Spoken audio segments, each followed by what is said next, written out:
Albert AWOL, the voice of the jungle, broadcasting on the DVC to all points unknown. If you're within the sound of my voice, you're listening to Welcome Home Podcast on the DVC.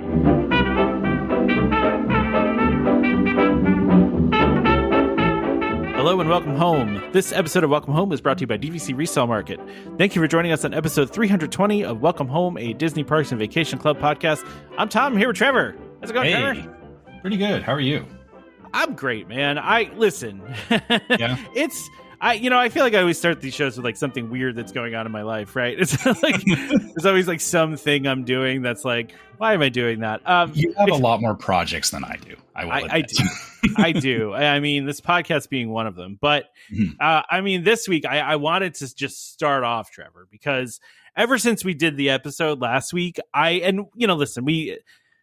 everything that's happened, it's been 2 weeks now, right? Which it feels like eternity. It feels like it's been a month. But it's been 2 weeks now since everything happened. We got a really great outpouring of support when it first happened through like our social media and stuff like that. But, after we announced it on the show, everything that was changing, we've been getting like daily emails from people, messages from listeners we haven't heard from in a long time, like new reviews, subscriptions to Patreon. Like, it's been crazy. Yeah. I have approved so many people in the Facebook group this last week. It's crazy. Like, seriously, exactly what Tom's saying. We'd really appreciate everybody's support on the podcast. We want to make this. I mean, I think it's not that we're changing the podcast. It's that we've always wanted the podcast to be something positive and something that people enjoy. And I feel like we're getting back to that again, which makes me really happy. Yeah. And I'm really happy that our listeners are resonating with that. Like, I just think it's super cool that all of you see what we're trying to do here and are supporting it. So thank you. And reaching out to us about it. We're getting emails and messages from people we haven't talked to in forever.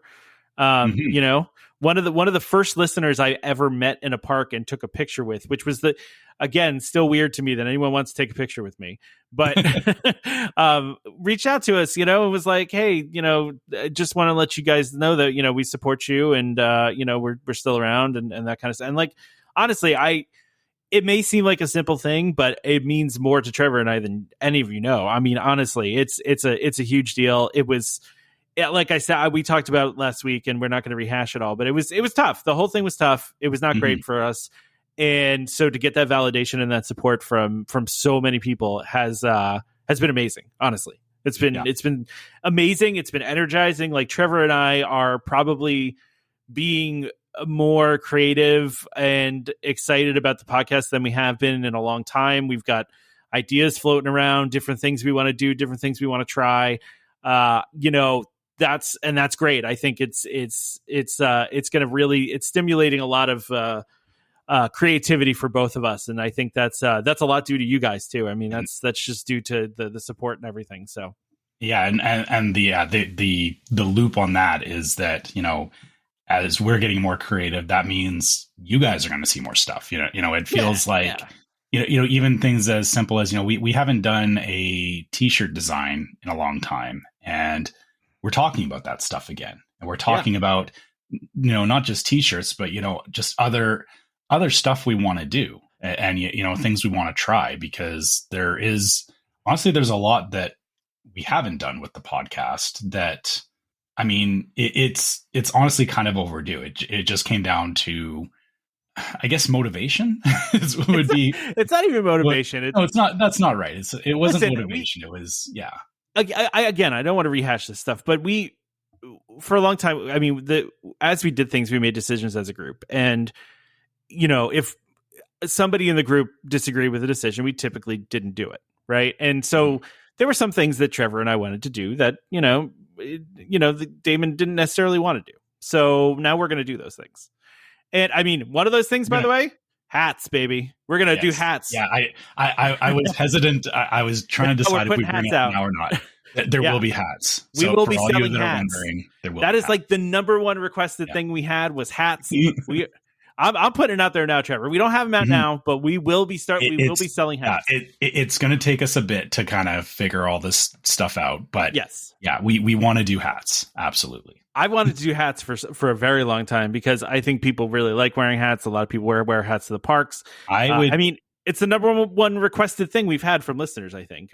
I would prefer to wear a hat over a t-shirt from something that I'm 100%. Supporting, just because it's, you know, t-shirts kind of come and go, but you know, a hat is something that stays around a lot longer, right? Hats. Yeah, we're doing it. Yeah. We're going to have hats. Just a matter of time. We gotta get it together, but give it some time. None of this is happening overnight. You know, just so we're clear, we're not, this isn't all going to change overnight. You know, it's obviously partially dependent on Tom and my availability to do this, because we do have time to do this, obviously, but these things still take some work and some extra effort and all that. And we also don't want to do them. We don't want to rush it, honestly. Like I don't want to just like throw something out there and have people not be happy with it, because then I won't be happy with it. So yeah. I'm telling you right now, though, Trevor, that Waitlist logo is going to be on a hat. It's going to be on a shirt. It's going to be I love wherever I want to put it. Yeah, it's on the Patreon already. It's on the Patreon already. Yeah. But anyway, yeah. So listen, I mean, literally throughout the week, Trevor and I have just been like trading messages of either emails we got or messages we got, or just anything and everything, because it's just been so it's kept us afloat. So thank you guys. Yeah, seriously, thank you. So anyway, right. But we should start the show. Yeah. What'd you say? Now we have an episode to do. So how do we get into that? Yeah. Well, we should start the show with the correction from last week, because I think this was actually my mistake. I think you may have actually just, said that this was incorrect, and I just ignored you, I guess. I don't remember what exactly we said last week, but yeah. Yeah, I don't either, but we definitely misunderstood this whole early entry at Disneyland thing. And I want to say it was it Chris that pointed it out to us? I gotta find that one out. Hold on. but yeah, so Chris, Thank you, Chris. So Chris pointed out that the free lightning lane they're going to start giving out at deluxe resorts for at Disneyland next year, instead of early entry, is just one per resort stay. So it's not one per day. It's one per stay. Yeah, that makes it a lot worse. It does. It does feel like they took a lot away by doing that. Yeah, and I made a joke about this on the Discord, and please nobody actually try and do this. Someone's going to do this. They should. But technically, you could make individual night stays and get one free lightning lane every day, but then you're probably moving rooms every day, which is just a nightmare in and of itself for the sake of getting a lightning. Is it worth it for the free lightning lane? Probably not. I mean, if I was there for 2 or 3, actually, no, not even for 2 or 3 days. No, that's way too inconvenient. I wouldn't even do that. 100%. 100%. Yeah. I also have to apologize to you, Trevor, for missing your funny pirate joke from last week. Yeah, I mean, it's Becky caught it. It's fine. I wasn't trying to be obvious with it. So yeah, that was it. But I'm usually good with the subtle. The problem is, and I think you realize this because when you had to host by yourself with Chris, not that I host by myself here, but like when you're hosting, you're also thinking about different stuff, instead of just talking about the show. Like there's the operational part of it, right? So sometimes I just miss things. Sometimes it happens. Yeah, and it's fair. And and also I didn't want to like get back into it, because it was in the flow of the conversation, and I may do something like that again here, but it's kind of like subtle. I like it. It just happens. It wasn't a planned thing per se, it was like when I committed to it, it was there, but it was I wasn't like gearing up for that one. Fair enough. Yeah. So we do have besides corrections, we do have other DVC news. And this is an interesting one, because typically in general, I think most DVC people would tell you that using your points for a cruise or for anything that's not a DVC room is not a particularly good exchange, right? Because you're not getting the value that you would get by staying at a DVC resort, right? Or by like, you could always do the thing where you rent it out and then use the cash to do whatever you want.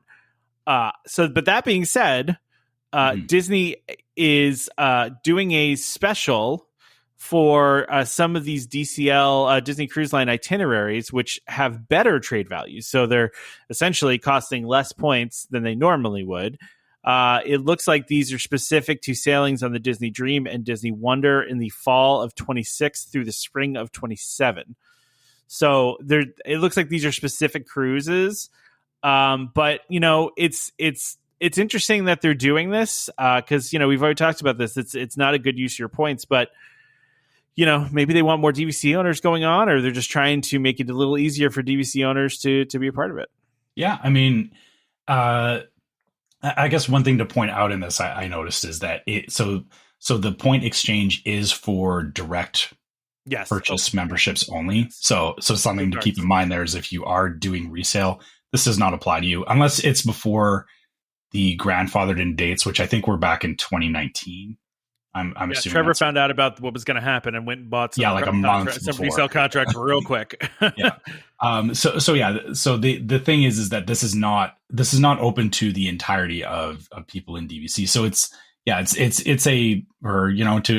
for those that remember, it's a blue card perk, basically. Yeah. For if you know what a blue card is, I mean, I feel like that should be one of our Patreon levels, Trevor. Blue card. Blue card. Yeah. I guess we could change one of them to blue card. I like blue card. Yeah. This is a blue card perk, and I'll be honest, I always thought, or I didn't think that these would be quite as good as they are. Like looking at these I'm just looking at the point values for the Dream on September 2026. I mean, some of these are, what is it, like 250 points for a deluxe ocean view stateroom?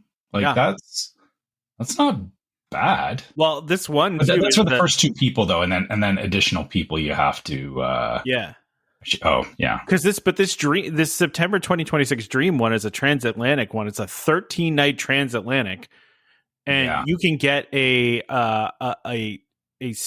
ocean view stateroom with a veranda for what, 291 points. It's not bad for 13-night cruise. I mean.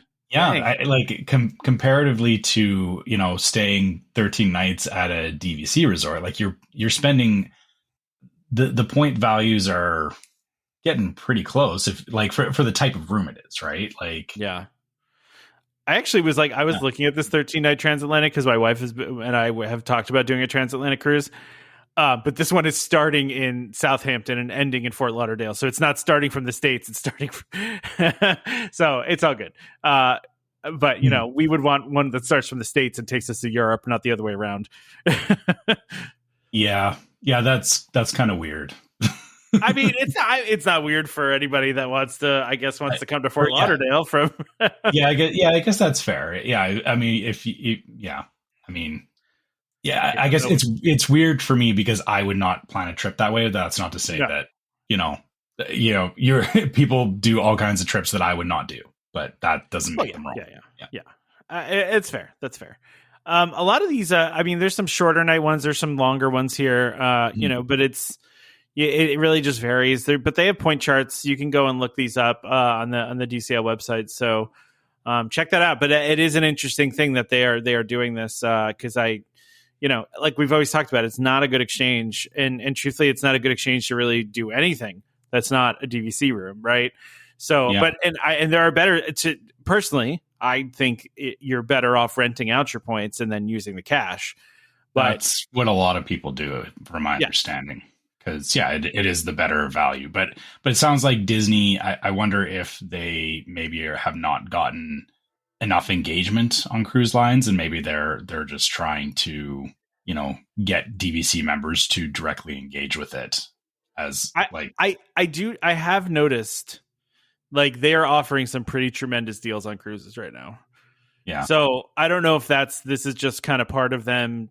It's like a deal. I mean, it's no different than a promotion, right? I mean, it's they're just doing a promotion just with DVC points instead of cash, Right.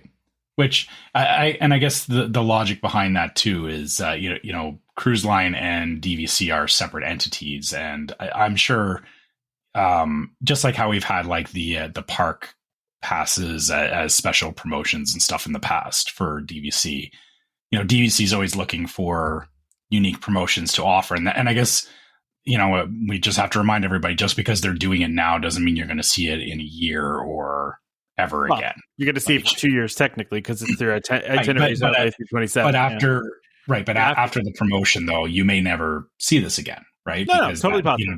DVC does this. They're always like working to do these different promotions and whatnot, but they come up, and then my experience has been, they'll show up and then it's like, oh, I hope they do that again. Then you never see it again. Yeah. Listen, I could see them adding more dates to this as necessary, right? Like I could see them, like if they're trying to promote specific cruises or specific times a year, they can use this as a tool, to do that. Because a DVC member might be looking and going, oh, I got some extra points floating around. Hey, maybe I'll grab a cruise, it's possible, I don't know. Now, so as a non-cruise person who, as we know, I'm probably never getting on a Disney cruise, which is unfortunate. Fine. I know, but hold on. Go on, finish your thought, and I'll tell you what my thing is. Yeah. What I wanted to know is, they're offering these cruises on the Dream and the Wonder. Where do those two ships sit in terms of like, or how are their favorite? They're older ships. Okay, so does that necessarily make them better or worse? I guess maybe better. Or worse. Okay, yeah, all right. Yeah, because like if you ask some of our listeners in the Discord, they'll tell you like the Magic is their favorite ship, right? Like, okay, you know what I mean? Like, or I mean, that conversation was just going on like right now in the Discord. Actually, was about because Dan just came back. Yeah, Dan just came back from a trip on the Treasure. Dan's been on every single Disney Cruise Line ship and says the Treasure's now his favorite.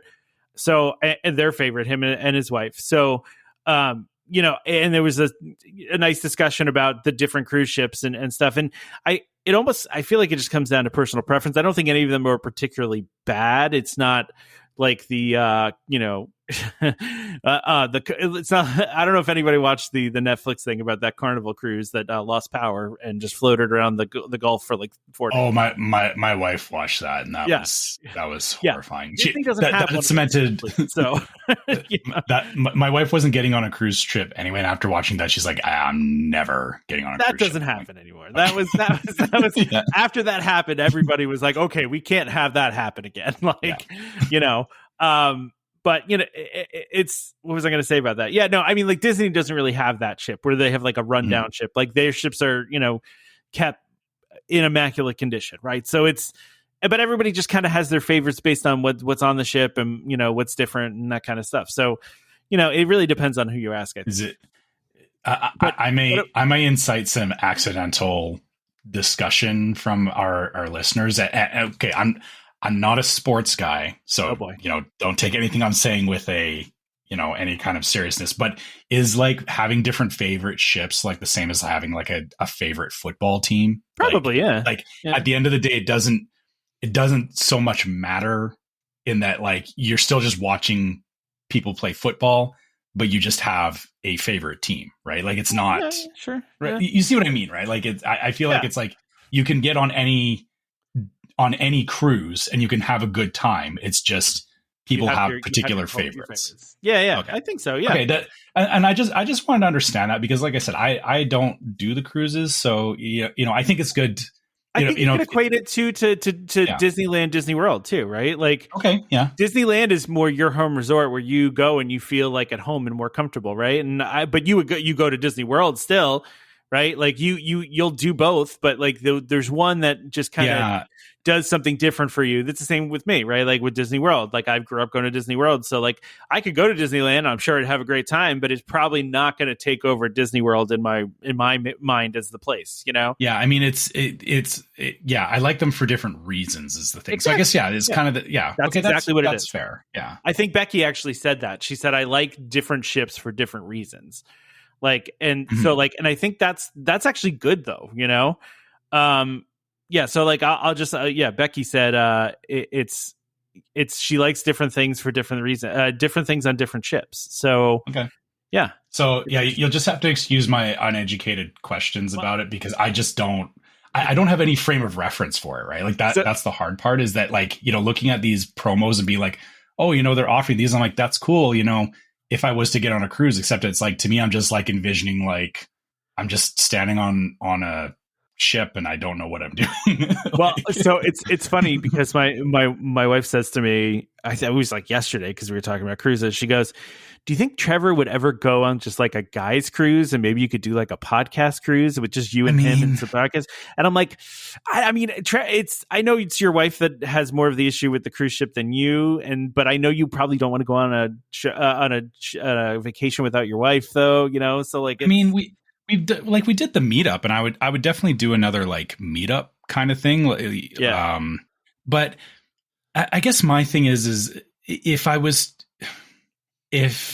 going to go on a cruise, I would still want to more so go and spend time in a theme park than on a cruise ship. Like I guess for me, like I didn't do any kind of cruises with my family or anything when I was younger. So I'm just like, I just don't know. I don't know what you're missing though. Yeah. And I think that's part of it, is that I look at it and I go like, I know if I'm going to Florida or I'm going to California, I know what I'm getting, and I know I enjoy that stuff. I struggle with trying to understand like what all I'm doing on a cruise ship besides, and especially considering like Disney cruise ships are very, you know, they're family oriented. So there's a lot of like kids areas and stuff. So it's like, okay, outside of the kids areas, what am I doing? Oh, there's plenty to do. And I guess part of it too is that I feel like if it's a weird thing, but when I'm on vacation, I feel like I have to be making good use of my time, even though I'm like, I know like vacation's vacation and you should be, I give relaxing, but it's like, if I'm paying to be on a ship and I find that like none of the things there are stuff that I want to do, then I'm just paying to like, you know, sit on a pool deck or, and right, like you see what I'm saying. There's right? more to do than that, though. I mean, there's but stuff going on all day. Yeah. Okay, I know, but like I said, it's just it's a mental block I have in my head. It is. Listen, I think you would like it because I mean, really, all there is to do on a cruise is eat, and drink, and relax. Like it's nice. I mean, there's a lot of food options. You just chill, you hang out, you relax, you enjoy the ocean, you eat some food. You know, you catch a show, you play some bingo. That's the way you do it, man. Okay. Yeah, it's great. Anyway, sorry, but I'm just my wife is trying to figure out ways to get you to go on a cruise with us, on a Disney cruise with us. Fair. Unfortunately, it would be me. It would not be me and my wife going on a cruise, and that's also part of it too. Is like I wouldn't want to go and do something like that without my wife. And that's totally understandable. I didn't. When she made the suggestion, I was like, "How would you feel if I went on a cruise without you?" Like, you know. Yeah. So. Yeah. I mean, but it's a good conversation to have, right? Like, it's you know, it's a weird thing that, like, you're right. I definitely could. Like, I could plan. You know, we could plan a trip, and you know, I could just go and hang out on a ship. But it's, I would need to really like I would need to think about it a lot, but we're really getting off topic here. Well, that's what we do here. Actually, we're not. Yeah. Hey, rabbit holes. We know about those. Right? That's what we do. Yeah. But can we talk about Bibbidi Bobbidi Boutique though? Yeah. Let's talk about Bibbidi Bobbidi Boutique, because to me this didn't make the Parks blog, but yeah. So the fairy godmother is coming to Bibbidi Bobbidi Boutique, which I feel like it's kind of a weird thing that, because it feels like it should have already been that way. Yeah. Because when they're, or I guess when the stylists that are taking care of the kids, they're called fairy godmothers in training. They are. Yeah. But now they actually have that the fairy godmother is going to be visiting it, in the Bibbidi Bobbidi Boutique, which is like, I saw that and I was like, well, yeah, of course. Like, yeah, like that makes total sense. Yeah, of course they should be there. Yeah, I mean, they don't really say like in what capacity, right? Like, is she just going to be hanging out there, like, and doing pictures with people? Is she going to be walking around, like, waving her wand around and stuff like that? Like, who knows what she'll be doing? I'm sure it will be interesting though. But I actually feel bad about this because I have friends that are going to Disney for the first time in a couple weeks, and these changes are not taking place till October. And I was like, bummer for you guys, you're just missing it. That's unfortunate because they're doing bippity boppity, and I was like, well, here's the thing, they don't know what they're missing anyway. So that's true. Yeah. And plus they also are saying that they're going to be rolling out new simplified package options, which tells me one thing, Trevor: price increases. Yeah. So, right. Probably what's happening. I mean, they say I was going to say simplified packages, but I get why they're doing it, because they said, here's the current list of packages. And like, I'm looking at these and I'm like, oh, wow, there's like, yeah. You know what, though? You get a lot. It's for really complicated. Honestly, though, you get a lot for this package, though. Like, which package, though? I even just the basic package. Like when we did the $100 package on the ship. Right. That's the carriage package you're talking. But you get it. Okay. I mean, she got a t-shirt. She got a backpack. Like, it wasn't a cinch bag on the ship. It was a full on backpack. It was a princess sash. It was the makeup to take away. It was the nail polish. They did the hair. They did the glitter. It was like, when I paid $100 for that, I was like, this is an incredible value, because she got a lot of stuff on top of what they, did to her hair and everything. So I was totally fine with paying that. I can only assume that the prices are going to go up, or the benefits are going to go down, or both. I don't know. Maybe they're going to be more a la carte about it, like where you can do like, the experience for $50 and then you can add a t-shirt for another 20, or, you know what I mean? Like, maybe it's going to be more like that instead of like package based. But it is interesting that they're going to update this. It probably hasn't been updated in a long time. I mean, I don't know off the top of my head, but it probably hasn't been. Mm-hmm. I mean, I'm looking at these packages, and I didn't realize how crazy how crazy you can get with it. Yeah. Yeah. Okay. So the $450 package says signature Disney princess gown with heirloom quality fabric and intricate design details that tell the tale of a princess, high quality crystal tiara. Yeah. And a garment bag. Yeah. So listen, that is wow. I mean, if you can afford that, amazing. But that is crazy. My daughter got the Amazon princess package, the Amazon signature princess package, where she got a cheap dress from Amazon. Yeah, exactly. And you want to know what's funny is, so when my son, I think he was 6 or 7, we actually did the night package. Oh, I'm sure that was cool. Yeah. It was. And so all it was he got the sword and the shield, the foam sword and shield, and he got hairstyling done. It was only $20. That's which is, for. And it's still only $20. That's amazing. Like honestly, it's just amazing the scale of difference in package prices that you can get. The boys are a little easier than the girls. But no, listen, I couldn't have had a better experience with the first Bibbidi Bobbidi Boutique we did. Mm-hmm. We had been, I think we enjoyed it too. I said, my son, we had a good time with it. He was, and then of course he was trying to stab everything with the foam sword. I mean, what did you expect him to do with the sword, Trevor? Yeah, we I had to carry it for a while because that's like buying lightsabers and not immediately fighting with them. Like, it's Are you saying that to me? Not as the an fancy adult? Lightsabers. Yes, as an adult too. Yes. I was going to say because I don't think that's exclusive to kids. I mean, No, that is not exclusive in any way to children. Because I just, as an adult now, even if I have like a paper towel like tube, I will start fighting with my daughter. Like, no problem. Yeah. Mm-hmm. Of course, you do like the little talking through it kind of thing. When you make your voice.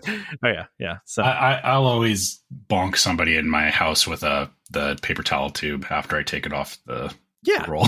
You have to. You just have to. It's like it's part of being a dad. One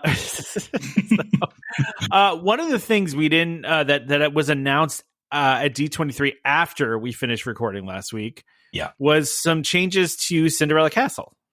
Yeah. Which I don't know how people feel about this. I don't know if they're happy about this, sad about it, okay with it, ambivalent. I don't know. But essentially what they're doing is they're basically bringing the castle back to its original colors. Yeah. That's which what they're I doing. honestly, these current colors have been here for the last 5 years or so. Yeah, because I remember when they did it, we talked about it on the show because it was at the time people didn't love it because it was like almost like that pinkish kind of right. Yeah, like it was a pink hue and the Yeah. blue is very vibrant. Yeah, like I think it was a little confusing because it's Cinderella's castle, but it had like kind of Sleeping Beauty color palette going on. I feel like you couldn't really tell it was painted pink though. Like it was like very muted. I don't know, but it seems like it's a very light pink, like a pastel pink. Yeah. But they're going to be going back to basically gray colors, cream colors, the blue colors, and obviously gold. So that's, I mean, it's a thing. I think it's good that they keep changing the castle. I don't have any problem with it. I still want them to bring back the lights on the castle. I've said that before, even if it does mean that there's a crane there for like ever, whatever. But I don't know if I like that part, but with the way technology is going, like they could very easily have LEDs on the castle all year round. Yeah, they could. And not have like, they wouldn't have at this point. Yeah, exactly. Like they could build them in that they're not obvious until they need to turn them on. But yeah. And I mean, listen, this is, they actually kind of get into a little bit like how they actually have to do this because it's not the easiest thing in the world for them to do because they, this thing sits 365 days a year, in the Florida sun. Which will knock the paint on anything, Yeah, it has to be able to withstand all kinds of extreme weather because it's got to be able to withstand Florida hurricanes and the heat and occasional snow. I mean, there has been snow in not in Orlando. I mean, they had it. I mean, I don't know when the last time they had that happen there. Yeah, I guess not snow, but it's gotten down to 0. I was actually there once when it was like close to 0, and it was cold, legitimately cold. Really? Yes. Oh yeah. Yeah. It was there one January. 0 Celsius, though, right? Yeah. So yeah, it's 32, I guess. 32. That's. I mean, but that's cold for Florida. It is. It's very cold for Florida. I'm actually kind of hoping it's going to be that cold when we're there in Thanksgiving. Like, because the last time around Thanksgiving, we didn't go to Disney. Oh no, we did go to Disney World. It was like 85 degrees the week of Thanksgiving, and that stunk. Like we were kind of hoping for maybe some low 80s and or at least high 70s maybe like that would have been nice, but it was hot in November, and I think any Floridian will tell you like they sometimes get winter for like a few days, so you never know. But listen, this is not the biggest news in the world, but it is. I mean, you could argue that Cinderella Castle is probably, I mean, it's certainly the most important icon to the Disney company, right? As a whole, as far as Disney parks go, as far as theme park, yes. No offense to Sleeping Beauty Castle, but I feel like Cinderella Castle is more. I mean, Sleeping Beauty Castle is definitely not on the same scale as Cinderella's Castle. It's not. And I mean, it's probably one of the most recognizable landmarks that exists. I mean, honestly, I think for the past like bunch of years now, the Cinderella Castle has been the number one most photographed thing on like Instagram and other social media sites. Like it just is. I mean, it's so this is important stuff. It's not like the job is justified. Yeah, exactly. And I will say this. So just purely talking about color palette choices, looking at the concept art of what they're going to do versus what is there now. Yeah. The blue particularly looks way better on the concept art than the blue that's on the castle right now. The blue that's on the castle now is almost purple. Yeah, it's a very like saturated blue, right? Whereas this new blue, it's leaning closer to like I don't want to say teal, but it's more of a royal blue. Yeah, it's definitely lightened up a lot, and I feel it gives it a lot more. Again, the concept art, it gives it a lot more character. Like it doesn't feel like somebody like just found like. I also like that the concept art is like a painting, by the way, because a lot of times when they do this concept art, it's it's not. It doesn't look like this, right? This looks like an actual painting you could hang in a house. You know what I mean? Like they could have just easily done like color palette swaps on a photo, and that's it. Like So somebody took some time to do this as an actual painting, or rather, or they probably took a photo and did some. I would bet that an artist drew this, or colored this and painted it. Just knowing how Disney works behind the scenes, like, when I watched a lot of those things, I wouldn't be shocked if because I mean, listen, they've got. Disney Imagineering still has model makers, man. They still have people that make models of all these things, like little scale models. Like that's a thing that still exists, even though computers exist.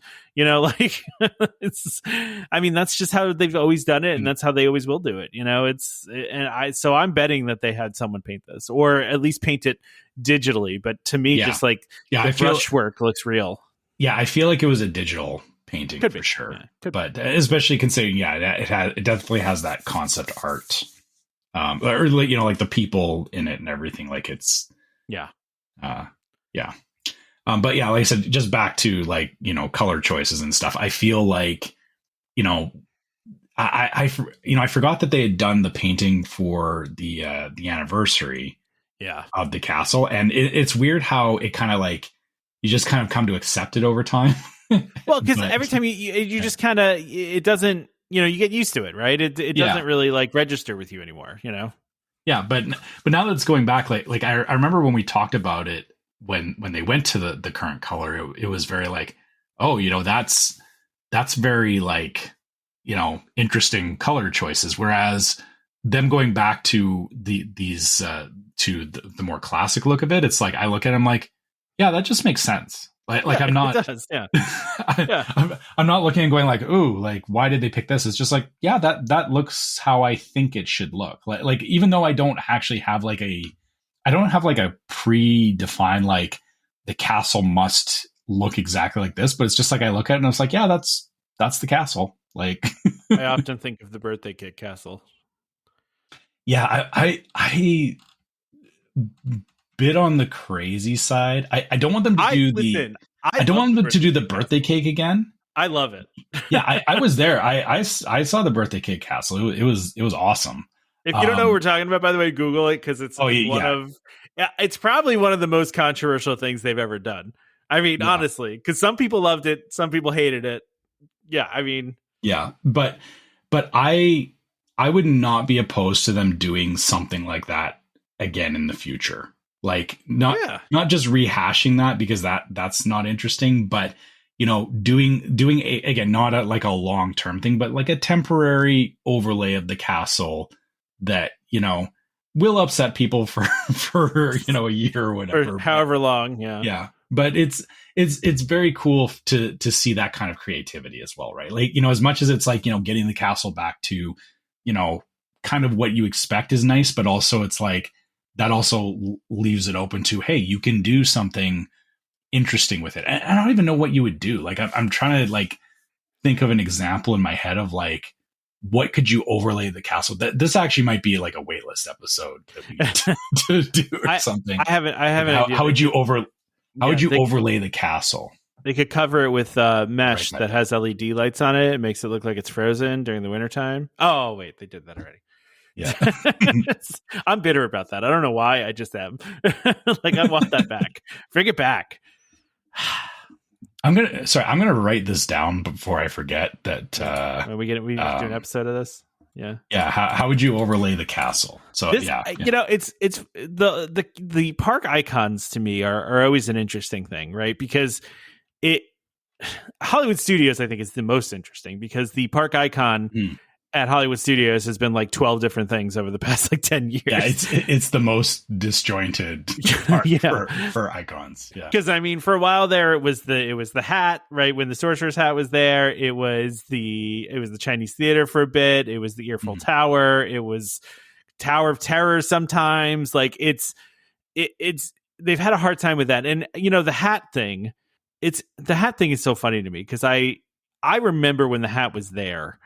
A lot of people complained about how it would block your view of the theater and it kind of messed up all the sight lines. And then they took it away and it was like, why'd you take it away? We loved it. Like, it's not the same people. Like, but wait, no, it could be though.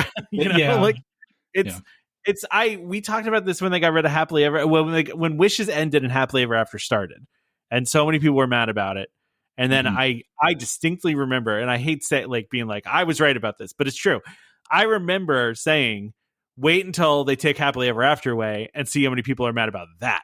Right? Like, because all these people that are mad about Wishes now, and then, we're going to get to Happily Ever. And what happened, right? They got like a crazy backlash to getting rid of Happily Ever After to the point where they had to bring it back, I don't know. It's such a difference of scale too, because Happily Ever After was not around nearly as long as Wishes. And kind of the same thing with like the hat, as an icon, it was there. I think it was there long enough that, when it finally did go away, people weren't, people were like sad about it, but at the same time, it was kind of like, yeah, it had run its course. Like it was more of the, it was one of those like at one point, man. Like, go ahead. It was, yeah. It's like, yeah. I have an ornament of it. So I would, again, we were there and we bought a pack of ornaments that were all the park icons. And in that pack of ornaments, the hat was the park icon for Hollywood Studios. So I have that on my Christmas tree every year.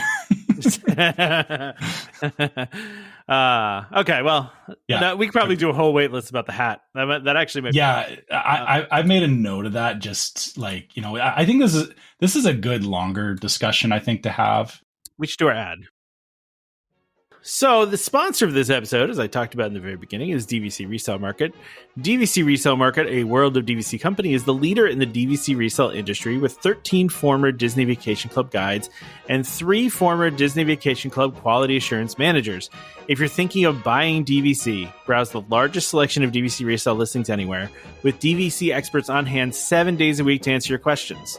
If you're thinking of selling, turn to the friendly professionals at DVC Resale Market, where over 98% of listings sell within 30 days.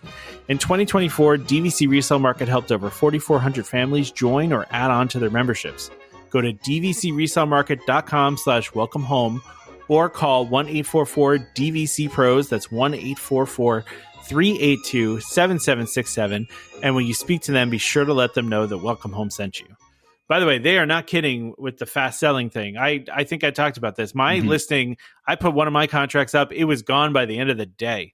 Like it was they move fast on these things, It's they are a great company to work for. So and that's why we have them on too. So work with, I should say. But yes. Not that we work for them, because we don't. No, we do not work for them, but we definitely, they've been a great sponsor of the show. So yeah, and we're going to have them on a little bit more here too in the future. So, but anyway, Trevor, I know we just finished talking about cruises, but let's talk about cruise ships again. Okay, listen. Here's the thing. It's fine. I only put this on there because I really wanted to talk about this Pirates of the Caribbean lounge. That's the only reason I want to. I just want to talk about this lounge, and then we also have a thing about the drinks that are going to be on there too. But this lounge just looks really cool. This is giving the same vibes as Beacon Barrel. It is. It is. Yeah. Cask and Cannon, they're doing kind of the same like little thing there too, aren't they? Like Cask and Cannon, Beacon Barrel, right? B&B and the CNC. Those are the acronyms. Yeah, exactly. There's some really cool stuff in here though. I really, and it's, like it says, it's filled with Easter eggs, trinkets, really neat details. They have their version of the pirate mug, which, by the way, I realized I never bought you any Haunted Mansion merch from the Treasure like I meant to. I just totally forgot. But next time, I forgot to ask you about that because when we met up, I was going to ask you if you had gotten anything. But, yeah, fair. Okay. But pirate mug. But also, I don't even know what this thing is. But with the skeleton hand, what is that? I'm at the bottom down here. They're at the merch and there's it's also got like it looks like it has a spoon on it and like measuring. Is it like a bartender spoons? Kit thing? Yeah. Is that what that is? Because it's a skeleton hand that's made out of gold, and off of its fingers is hanging the key. But also, it looks like a spoon and some like maybe measuring cups or measuring things. The base has coasters in it as well. Oh, okay. You look in the next photo. There's coasters. So yeah, it's like a little mini bar kit, I guess. Yeah, it's very cool looking. It's an interesting piece to have sitting on a table or wherever. Although there's only 2 coasters in it, which feels like a miss. Yeah. I mean, yeah, I need a lot more coasters than that. I mean, you just have to buy more than one. That you can have like a left and a right one on. I mean, can I just get the coasters? Can I just get the coasters? Yeah, there's also you can have a left and a right hand, and then it's like yeah. There's some cool drinkware here too, though. There's some cool drinkware here too. It looks like the is that like a ship inside a bubble that's inside the drinkware, or is because it doesn't look like it's printed on there. It looks like an actual ship in a glass. Unless it's like. Maybe you're supposed to chill it and it like substitutes for your ice. Oh, it's like one of those. Okay. Maybe I'm guessing maybe they don't really describe it very well, but, and I can't tell if it's deliberately backlit or if the base on it has, that'd be cool if it actually lighting or something. Yeah. Like, yeah, it'd be cool actually. Yeah. If the base was like when you could set, like when you set down your drink, it lights up the drink. That would be a cool little. Yeah. That would be really cool. Speaking of light up drinks, Trevor, not to move on really quickly here, but I want to talk about these other drinks that are coming to the Disney Destiny because, first of all, the ship is sailing soon here. We actually have a couple listeners that are going to be going on the Destiny, so we might have to get somebody on to talk about that. But this first drink that's on here, I don't even know what's going on in this drink, but it's incredibly cool looking. I have no idea how they're doing this effect here. Oh, a mesmerizing cocktail will touch your senses with a special glass that reacts to the touch. So this glass, I think, those, you had like the ball that had like the lightning. They were a novelty thing that you used to see all over the place. Plasma ball. Yeah. Plasma globe. Yeah. So it looks like a similar, it looks like a glass that has like a plasma something inside of it, which very cool. Yeah, how are they even doing that? Probably, I'm guessing maybe it has something in the base that does like some wireless charging of it or something. I don't know. Yeah, I've never seen such a thing before. It looks very cool, and the drink is the point. Yeah, Stoli vodka, lychee, fresh lemon juice, pink peppercorn, and Electra Dust Buzz Rock. I don't know what that is. It sounds like a generic name for Pop Rocks. Just going to throw it out there. Yeah, it sounds like Pop Rocks. Yeah. I mean, this is the drink to put Pop Rocks in for sure. I agree with that. Yeah, I agree with that. But we also have they also do have a Haunted Mansion bar on this one as well. And they're gonna have I don't know if this one is different. It says a popular drink of the same name on the treasure will feature all new ingredients. So technically it is new. Okay. It's the Chilling Challenge, which I believe is the one, someone can correct me on this, but I believe it's the one that you have to, it's on the secret. No, it's not on the secret menu. I take that back. The secret menu is something different, but yeah, the Chilling Challenge, it looks like they're going to be doing something different with that. It's going to have, I don't even know if this is cognac. I don't know what that word is. Cointreau Noir? Something like that. Yeah, I don't know. Some sake of some sort, an orange blossom foam, and edible viola flowers. Kyoto Yuzu Sake. That's kind of nice. Yeah. It's an interesting looking drink. You got some smoke coming out of it. I don't know if this Haunted Mansion bar is going to be any different than the one on the treasure. It looks pretty much the same. Yeah, I was going to say, I don't know. I mean, you've been on the other one, so I don't know. It looks the same. It's this, the Destiny is the same ship as the Treasure. It's the exact same ship. Right. They just have different things on it, right? So my guess is that this lounge is exactly the same. It's in the same spot, same thing, because it's the exact same ship. So that's my guess.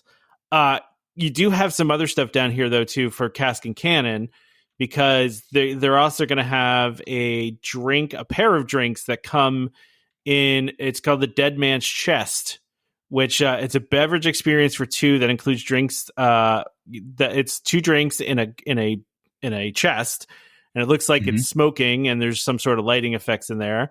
So there's like rum, pineapple, lime juice, agave nectar, coconut froth. That actually sounds pretty good. I would drink that. Yeah. It and I'm not a drinker, so yeah. The hard part is it's for 2 though. So are you? That's not hard for a lot of people. I mean, you double fist it. You don't have anyone else with it. I mean, I know, like, same thing. I'm not much of a drinker either. But if I was to order one of these, I would be drinking both of them. Which it's worth noting, by the way, the Haunted Mansion. It's saying that the Haunted Mansion bar is going to have a whole new menu, so that it is going to differentiate itself a little bit from the one on the Treasure. So, which I think is a good thing. You want to have. You don't want them to just be pure carbon copies of each other, right? Trevor, you should come on a cruise with me just to go in the Haunted Mansion bar. Like, it's the only. I will admit, yes. So yeah, you're right. I would love to just go and hang out in some of these spaces. Sorry, Jen. I'm sorry. I'm sorry. I'm trying to get him to, because I know your wife listens. So I'm sorry that I'm trying to get Trevor to do a vacation without you. I mean, yeah, we'll talk about it. Yeah, your wife can yell at my wife, and then my wife can yell at me. So then we can do it that way. We're all talking to each other. For anyone that's wondering, it's become a whole thing, and it's actually And I don't know. Maybe I will end up on a cruise ship someday. I don't know. No, I don't want to push you into that. I don't want to keep you away from your wife on there. So, anything else on this, or do we want to move on to the next thing? Yeah, I think we're good with cruise line stuff for now. So yeah. Now we got some. We're gonna move over to the holidays again. No more Halloween stuff though. We're done with Halloween. We've had enough about how it's September, so we're done with Halloween. Let's talk about Christmas. Yeah, now let's talk about Christmas because it's September. Yeah, exactly. But we're getting a look now at a couple things here actually. So some different merch that's going to be going on. There's also a mention of DVC in here as well. And I actually don't know what they're referring to here with DVC. I'm going to have to click on it and figure it out. But there's a lot of different merch going on. And there always is. I'm just scrolling through here. Some Christmas tree ornaments. Honestly, nothing here as far as Christmas tree ornaments that's doing anything for me. I'm going to be honest. Really? I feel so it's hard to tell, but I feel like, and I'm probably wrong about this, but the ornaments that they're showing off here look a little more classic than, like, that's fair. Yeah, classic design than more modern. Yeah. So like I mean, not to like I have lots of Disney ornaments, so I'm not hating on ornaments at all, but I feel like in like the last probably 5 or so years, they kind of got to a point where a lot of them felt very like they were very clearly just like mass produced like plastic ornaments, right? Yeah. And these are I don't want to assume these aren't plastic, but they don't look like plastic to me. They look like ceramics. Yeah, so whatever they're doing, maybe it's just how they're choosing to paint them or whatever. Exactly that. So they do look like, especially like I'm looking at this mini one where she's riding on the Dumbo ride. Yeah. It looks a little more like you said, like a ceramic or not plastic, right? Which even if they turn out to be plastic, just the fact that they don't look plastic, I think is a bonus. So the one that kind of bothers me here, Trevor, is actually the first one. I was trying to avoid it, but Kermit looks. What is going on with Kermit in this?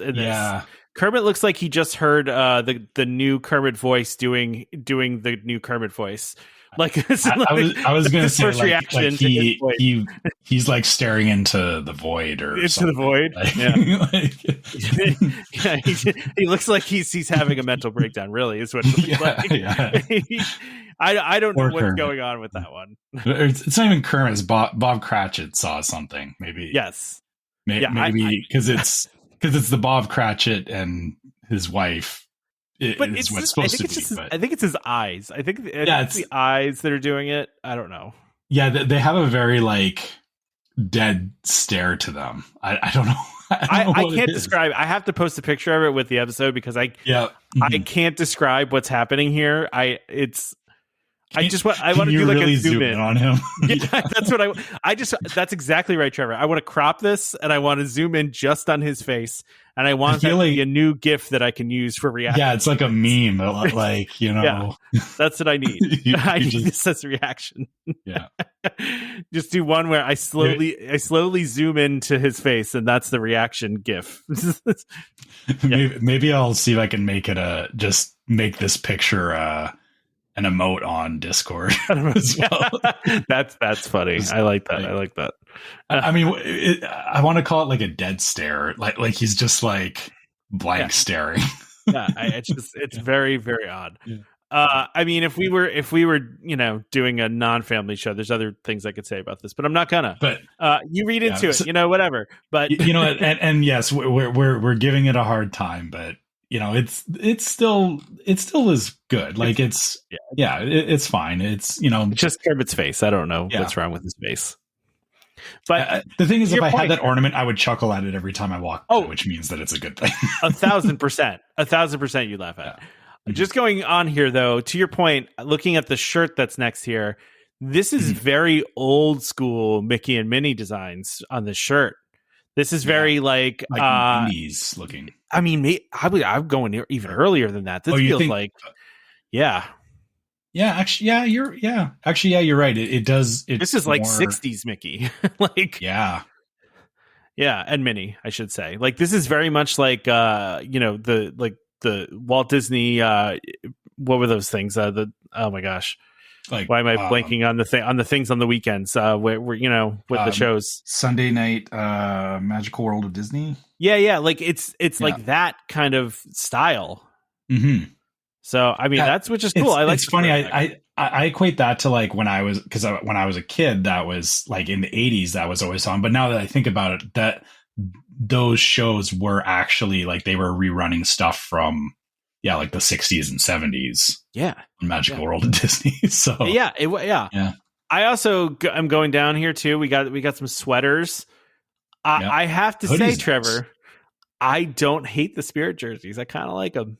Mm-hmm. Which I never say. Everyone here knows I hate Spirit jerseys, but I kind of like these. These are kind of cool. I said that the Spirit jersey is nice, but I'm looking at this green hoodie. And okay, that's a good one. Again, an old school Mickey version. Yeah, but it looks like a nice hoodie. Like it would be a good Christmas hoodie. I could wear that for a month and a half in the winter. There's a good Donald long sleeve shirt here too with Goofy on the sleeves and probably somebody else on the other sleeve. It doesn't show who's on the other sleeve, but Goofy's on one sleeve. I feel. I can see what looks like an antler. I feel like it's going to be Pluto on the other sleeve. Yeah. That's what I feel like it is. I have to say I appreciate that Disney's continuing to do even a small amount of Hanukkah stuff because we have a bunch of Disney Hanukkah stuff in my house and it's all very cool. Although I don't know that this does not feel like a new design to me. I feel like I've seen this before, but again, just happy that that there's inclusion there. That's great. Yeah, there's merch there. I mean, it shouldn't always be Christmas stuff. There should be, all kinds of inclusive stuff is good. They've even got a Hanukkah pin, which they've a pin. I think this pullover, this sweatshirt is new. I think that's new, and I'm already eyeing it up because I might get this for my wife because I think she would really like it. Good thing is she doesn't listen to the show, so okay. Yeah, she'll find out. Just tell your wife not to tell my wife, okay? Well, you can tell her because she's listening to the show. Don't tell my wife. There you go. Right, don't tell her. It's a secret. All right. You said that the DVC stuff. So further down, I see that there's a like Disney Vacation Club shirt and some welcome home. Or again, it looks like stuff specific to cabins at Fort Wilderness, which is interesting. Yeah. I mean, like, I know they're trying to promote it, but like, how about like all the other resorts? Like, why just that one? They even have a little sign you can put on your, look at that, the Fort Wilderness Happy Holidays Resort and Campgrounds. Look at that. Campgrounds. It's a nice little sign. They should have one of those for every single resort. How do they just have that for Fort Wilderness? Like, that should exist. I mean, every resort. You're right. Every resort should have their own holiday merch. And it doesn't have to, like, you don't have to do new holiday merch every year. But if there was holiday merch that I could pick up at the resort, that would, like, I would absolutely love, Polynesian holiday merch. I will say though, they do have, I know you would. They do have a DVC member, like light jacket, like kind of thing, with Mickey on it. That is pretty cool. That is not specific to Fort Wilderness. Although maybe it is. I don't know. There's a tree on it. It doesn't. I mean, I think it's just general Christmas, like just general Christmas tree kind of thing. Okay. Yeah. But, it's weird because they are like, so there's like the sweater is very like Fort Wilderness, and but I feel like the overall theme of this is they're really trying to lean into like Fort Wilderness this year. Yeah. I mean, which is fair. It is technically the newest standalone DVC resort, right? True. Because even though the Poly Tower opened, the Poly Tower was adding on to an existing DVC resort. This is a new standalone resort. Maybe they're trying to remind people that. It's also, listen, it's not selling very well either. So, I mean, that is the elephant in the room. Is Wilderness is not anyone's. Yeah, I shouldn't say it's not anybody. It's not most people's first pick. It seems very niche for. It is, yeah. DVC stays. But I guess this is just their way of trying to, drive a little bit of attention at it, which is fine. I should mention too that later in the article it does says there's even more fun waiting to be unwrapped at our other DVC resorts, where each destination offers its own festive flair to create the new holiday tradition. So maybe this is just an initial release, and each resort will have something unique to it. Okay, I mean that would be nice if that's how this actually plays out. Maybe they're just showing this off as again the initial highlight, but I mean. I guess if every resort gets their own, that would be amazing. I'm not going to assume that that's going to happen. Yeah, that's fair. That's totally fair. All right. Should we talk some Disneyland stuff? I found this article fascinating. Yeah. Okay. So this next piece is the city of Anaheim is considering an aerial gondola system with potential Disneyland stops. So this is not Disney news per se. No. But it's the city of Anaheim doing a gondola, which, gondolas do make sense. And, Anaheim it's a big place, and it just opens up, the ability to travel around more without having to rely on Ubers or, buses or anything like that. To have an alternate transportation method like this would be pretty cool. Especially one like this. Although the thing I found funny about this, Trevor, I don't know how far you read down, but the company that they're working with is a startup company that has never fully delivered an operational system. And there is, quote, concerns about its ability to fulfill its promises. So it seems like they were trying to go a non-traditional route, and maybe that's, not going to work out. But, you could also end up seeing Disney paying for this, right? Or because at least a part of it, yeah. Yeah, because Disney pays for a lot of the infrastructure stuff around the park. Like they do. They pay for new roads. They pay for, new parking structures. They pay for housing. There's a lot of stuff that they do in partnership with Anaheim, mostly so that Anaheim will do what they want, right? Like, Yeah. They're like, yeah, we'll build the road, but you have to let us build a giant new theme park. And, they shake hands and they do it, right? Like, so you could see Disney ending, paying for this in some way, shape, or form, partly at least. But, I don't know. Who knows if this is going to happen? I think it would be a cool idea. And I think it would be neat and it'd be great. It'd certainly make it a lot easier for people that are non-locals to go to Disneyland. So, and just to give some more context on what they're actually thinking this means. So the areas that it would connect is something called the Platinum Triangle, which is Angel Stadium, the Honda Center, and the Grove of Anaheim. But then part of that would also be connecting to, or the Grove in Anaheim includes several hotels and is near the Disneyland Resort.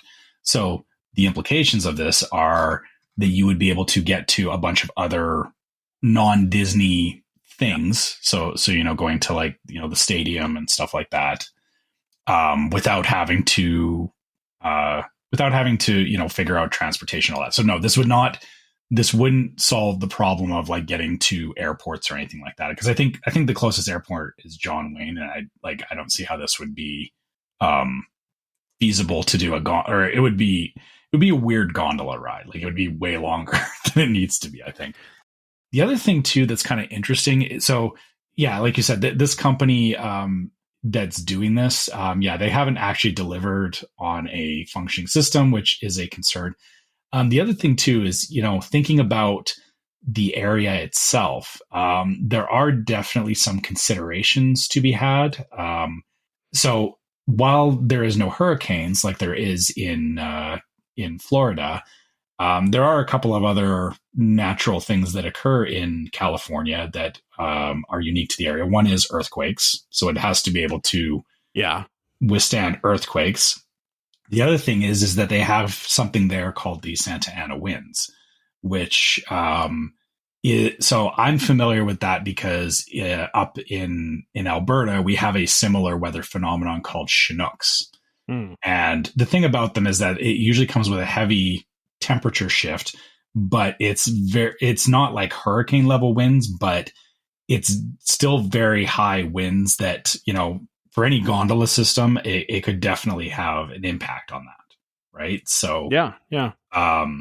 And then, fire, fires. I mean, fires are a whole other thing too, because they do have issues with the hills lighting on fire. Well, that is a problem. Yeah. But so yeah, the interesting thing about this is that, this is not like, making getting around Disneyland easier, but it's making getting around Anaheim easier. But also, I don't know, or I see where with the expansion of Disneyland and how like Disneyland is going to get bigger, and it's not that you're going to have any more issues getting around Disneyland, but it does lend itself to, people go to Disneyland and they always want to explore the surrounding areas as well, because there is lots of other, like Orlando, there's lots of other tourist things to go and see and do there. The fact that they're trying to connect all these things with a gondola system it's a very interesting idea. And honestly, if it did work out, I would hope that maybe it's something that would be considered in Florida, because I'll be honest, my brother and I were taking Ubers to and from Disneyland to Universal. If there was like a gondola or a monorail or something that connected those two, I would be so happy to see that. Yeah. Like it's the same kind of thing, right? Like it's, just a means of connecting all of those attractions together would, I think, yes, Disney, they don't want to spend money on stuff that's not theirs per se, but if it brings more people to the parks, like, why would you not? Right. Yeah. Exactly. So yeah, well, it's a lot of interesting things to think about. The implications of that are, it's a cool idea. Whether it actually happens or not. I worry that, my only negative thought around this is that I feel like this company is not considering all of the geographical implications of the area that they're working, because, it is like Anaheim is fairly flat. It's not like it should be easy to get around, but there are things that happen there that I hope that they're considering as part of this, because I don't know that I would want to be on a gondola when an earthquake happens. Yeah, I mean, probably not. I mean, well, I think the other problem with this though too is like part of the reason I don't ever worry on the gondolas when I'm at Disney and the Skyliner is that it's built by a company called Doppelmayer's the name of the company, right? And they make gondolas all over the world, right? They're a company that's existed forever, right? So and they use gondolas in much more harsh conditions than Florida thunderstorms, right? I mean, you're talking like up giant mountains for like ski slopes and all sorts of stuff like that. So like they're established, they're well known, they know what they're doing. And if they went with a company like that, great. But, you know, they're going with this startup that seemingly has never built anything. So, you know, that's kind of scary. Called Swift Cities, by the way. Yeah. But, you know, listen, there's no indication that this is actually happening, right? There's no indication this is actually happening. So, yeah. So anyway. Yeah. Sorry, just reading the article again, you know, concerns about its ability to fulfill its promises is one of the concerns that was brought up about this company. I mean, typical startup though, right? I mean, I don't want to be like that, but it's like, it's true for a gondola. It's like, it better work. Yeah. Right. like that's my thing. Yeah, exactly. Yeah. I should note that, just for accuracy's sake, Doppelmayr is a relatively new company, but it's one of those companies that's been around forever and has changed names a million times and, you know, that kind of thing. But anyway, so not to say that, not to say that a startup couldn't achieve it. It's just, yeah. I hope this works out and this becomes a new common mode of transportation. That's really what I want to see happen is, you know how much, I mean, we all love the Skyliner here. So yeah. And again, just more transportation options is really all we're looking for. So, yeah. Okay, last thing you had on the rundown here, because we should probably wrap this up. This is non-parks, right? I know sometimes people get mad when we talk about things that are non-parks. So I put it at the end specifically because I want to talk about it, but it's not a parks thing. So it does tie back to the Muppets, which, you know, Muppets are taking over Rock and Roller Coaster. So it's loosely... And it's Disney. Disney owns the Muppets. So I want to say, first of all, that this is a rumor. Okay. And this is an online rumor that's going on. So 100% possible this is not true and not happening. Right. Yeah. But the rumor is that the Muppet Show, the classic Muppet Show, has a reboot of it, has been greenlit by Disney to do a reboot with Seth Rogen producing. If this is true, this will be amazing. Yeah. I mean, I love the original Muppet Show.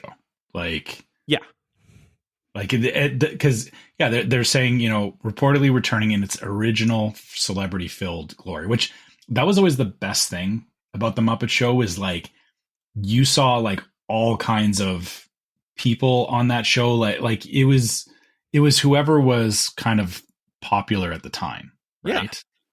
And it was always fun seeing like.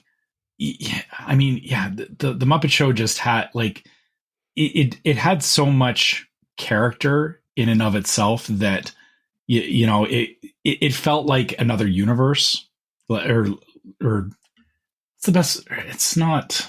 Or it's hard to describe. It's not that it felt like another universe. It's that it felt like they were like it was like an actual like working show that was like. You know, like all these other things were like coming out, and like I think about the Muppets for real. That's exactly it. Like it felt very like, you know, when they were like talking to like Mark Hamill about like Star Wars and stuff, and it's like, oh yeah, you know, that makes sense. Like, you know, they're like they're aware of like real world things that are going on. Like it was so much like fourth wall breaking, which I think was that's what made it really good. And I feel like.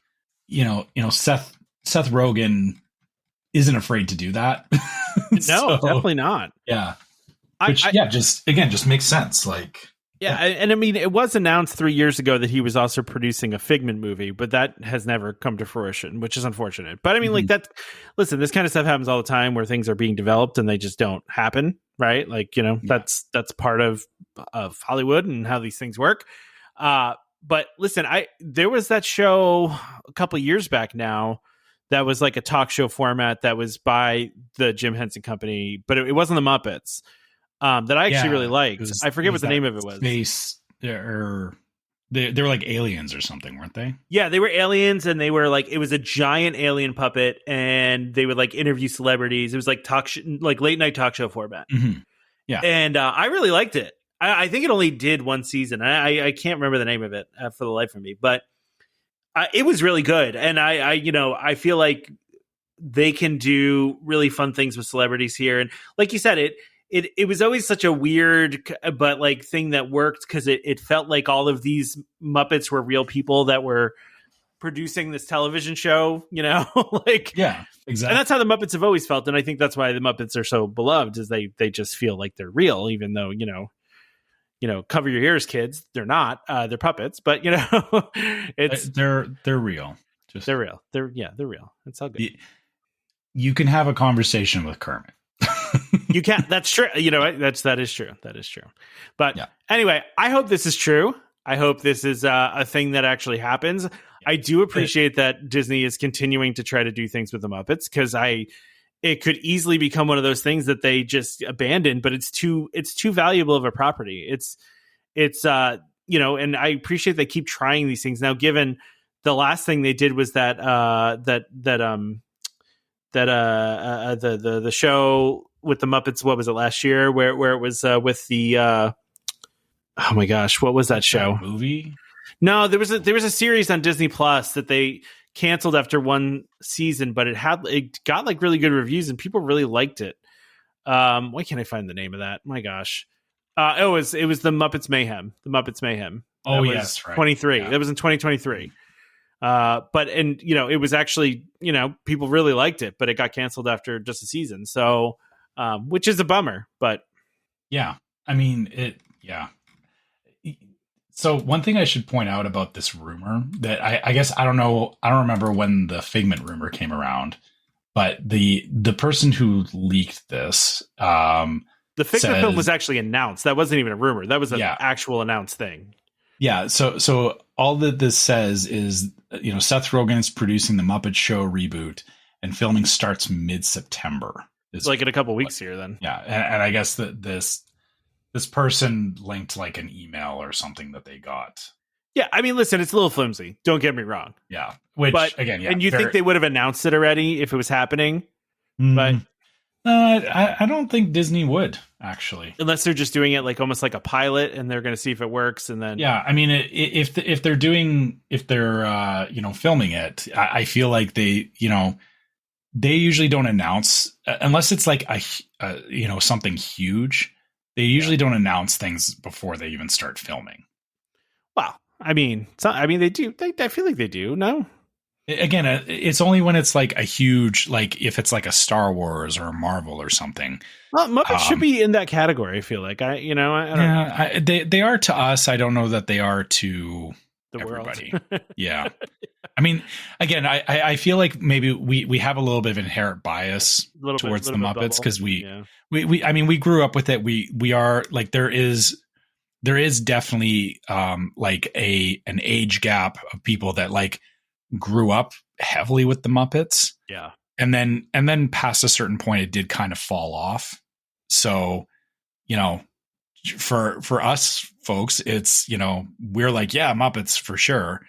It's not necessarily, I'm sure even people listening to the show, just because you and I, grew up with the Muppets doesn't mean that everybody, other people necessarily did either. Right. It's true. It is true. Sorry, it's a hard truth that some people don't care about the Muppets. It's not for everybody, but I definitely I love Jim Henson stuff in general. I always have like The Dark Crystal is like one of my favorite movies of all time. Like I love that stuff. Yeah. But yeah, I also get where not everybody is necessarily as excited about it, but maybe again, this is an opportunity where if this does hit well, it may, like we talked about with other IPs and stuff, this may bring it back around again, that it's, it builds up, hype around the Muppets again. I mean, yeah, you never know what's going to hit next. You're going to hate me for saying this, Tom, but hey, K-pop Demon Hunters, it's good. I don't hate you for saying that. I listen. It's not Disney. I guess people might get mad about it, but it's that same kind of thing. Is you don't know what's going to hit until it does.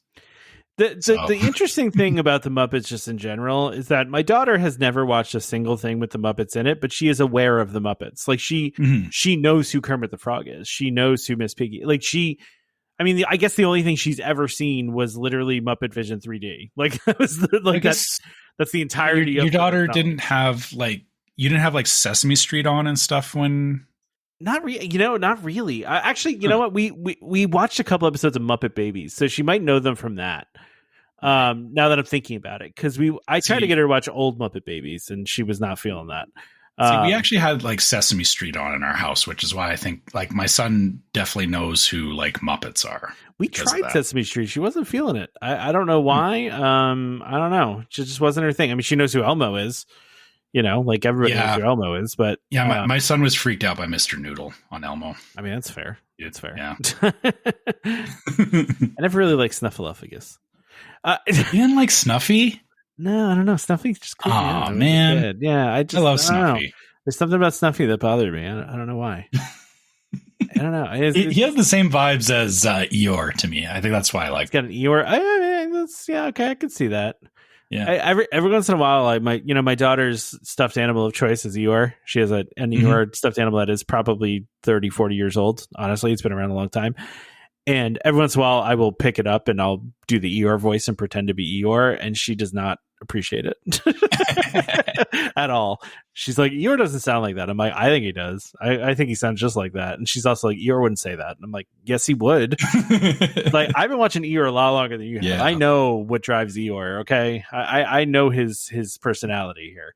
But yeah, I don't know how we got on that, but hey, we're good at going down rabbit holes. Yeah, I'm in a weird point in my life too with my daughter where it's we have all this, her room is decorated to Winnie the Pooh, and she's starting to hit that age where she maybe doesn't want that stuff in her room anymore.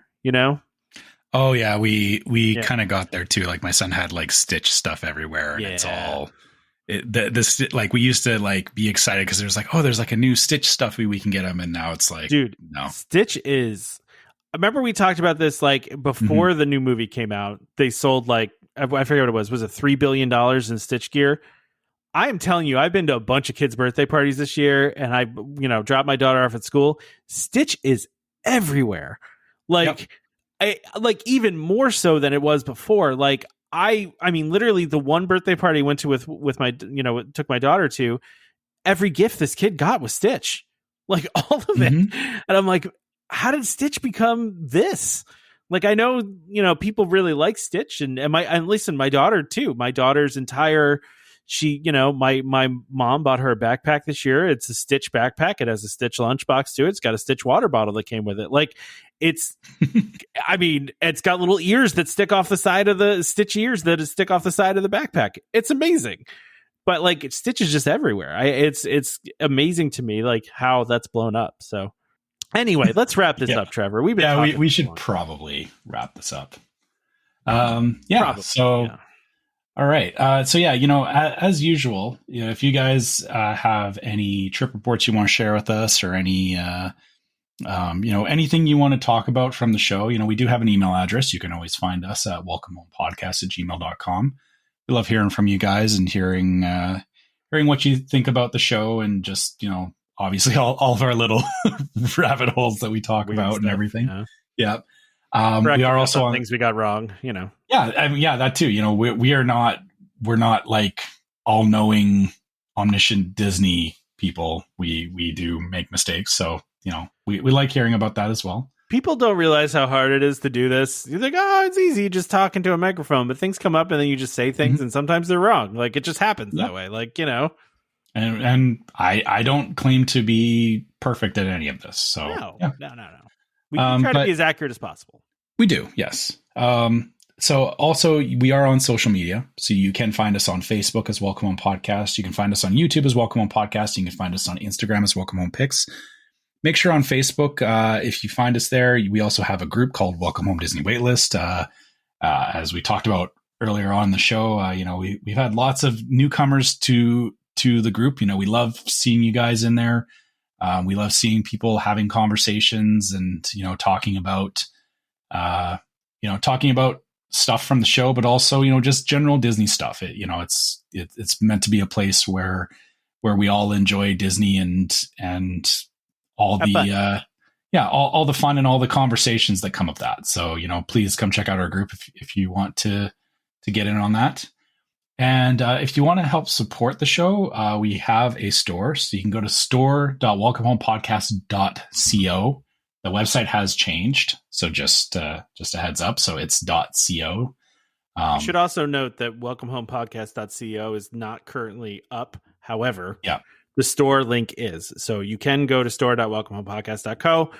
Just know that if you go to welcomehomepodcast.co, there's no website there. So, but the store is up, and as we mentioned, we're going to start adding new merch and new designs to that. So so that will be coming, but there's still all of our existing merch is up there, so you can always grab something from there. And we also do have a Patreon, so you can go to patreon.com/welcomehomepod. You can check out our different levels of Patreon support, which have exclusive rewards for our Patreon supporters that you can't get on the main store. It's a separate logo that is exclusive to our Patreon. Again, just for thanking people for supporting us that way. And also people who support us on Patreon get access to the Discord server, which is yet another place that we have conversations about all of the stuff like we talked about today, cruise line stuff, general trip stuff, and sometimes weird off-topic stuff as well. You never know what kind of conversations we're going to have. It's a cool little community we got going on there. Yeah, exactly. It's nice. It's nice seeing, people just, even if we're not in the conversation, I greatly appreciate that our listeners and our community, just keeps the conversation going. So, please jump in and, don't be afraid to contribute to the conversation as well. And, good. Oh, I was just going to do my last point on here. I thought you already said it. I for some reason, I thought you already said it. I could be wrong. No, I didn't get there quite yet. But last but not least, if you're listening on iTunes or Spotify or anywhere, leave us a 5-star review. Again, just helps more people find the show and gets us out there to more people, to the algorithm. Also, I'll put it out there too. If you think that there's somebody that might enjoy the show, forward them a link to us, or tell your friends, because we do want people to enjoy the show and listen to it, because we enjoy doing the show, and we hope that you guys enjoy us doing the show. And on iTunes, if you want to share with us what you think about the show, leave us a review so we can hear what you guys think about it. Yeah, and the other thing you can do for us as a favor, you can do it personally to me. Subscribe to Welcome Home Podcast so you can be reminded every time we release an episode. Even set it up to auto download. That's the way to do it, man. That way, Monday morning comes around, you're like, oh, I gotta listen to something on my way to work. Oh, there it is. Welcome Home's already there. Didn't even know it, right? You can find us on Apple Podcasts, Amazon Music, TuneIn, Stitcher, Spotify, YouTube Music, just about any podcast app that's out there. And of course, on YouTube, you can watch video episodes of things like Food Time, and maybe some more video in the future. Who knows? Huge thank you to our. What's that, Trevor? We're working on that. We're working on it. We want to do more videos. So yes, more video. We'll try and get those up. Yep. Get up here to the 2025s. Thank you to our sponsor, DVC Resale Market, for sponsoring this episode. They're great people. Go check them out for your DVC needs. Join us next time for more Disney Parks discussion. Of course, more DVC talk. We hope to see you all real soon. This is Skipper Albert Awol, the voice of the jungle, signing off from Welcome Home Podcast on the DVC. Do a huddle when we hit its hair. How she can cuddle is no man's affair. I looked around from pole to pole, found her in a sugar bowl.